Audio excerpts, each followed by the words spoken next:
First of all, I just want to commend my colleague, Deputy Colin, for introducing this motion. Nowhere is it more evident how vital the service is than in a rural community and constituency like my own. And I would argue nowhere are funding cuts, staff shortages, burnout and inadequate facilities more keenly felt than in rural communities.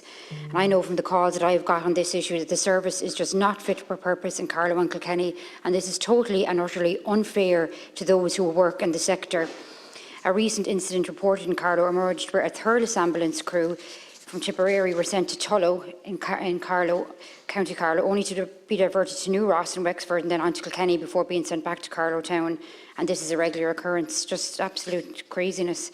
Carlow's ambulance crew have been screaming out for a new depot as the current facilities on the grounds of St Gimna's are completely unacceptable. And I think you should visit there, Minister, if you haven't already, because you would see just how inadequate they are. They need a new base, and I'm asking today that is prioritised.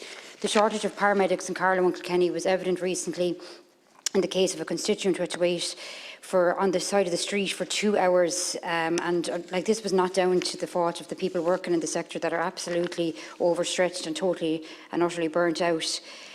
Coupled with burnout and the crazy situation that staff are faced with, they are also working 18-hour shifts and having to face into very long drives home. Many actually just have to opt to stay in a local hotel if that's possible, just due to the tiredness.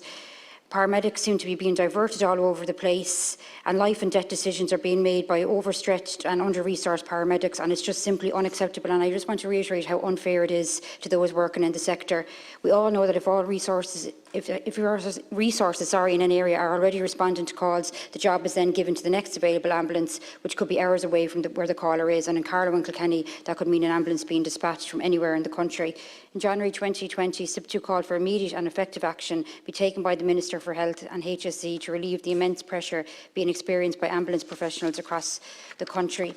They were ignored, and the unacceptable situation of paramedics treating patients in loading bays of hospitals instead of hospital beds has continued. So I cannot impress enough that our services and personnel must be resourced so that they can perform their duties to the best of their abilities. And I just want to commend all those who work in that sector. I don't know how they do it, and their morale must be so low at times, but I just want to commend them. Thanks, Laskin Carla.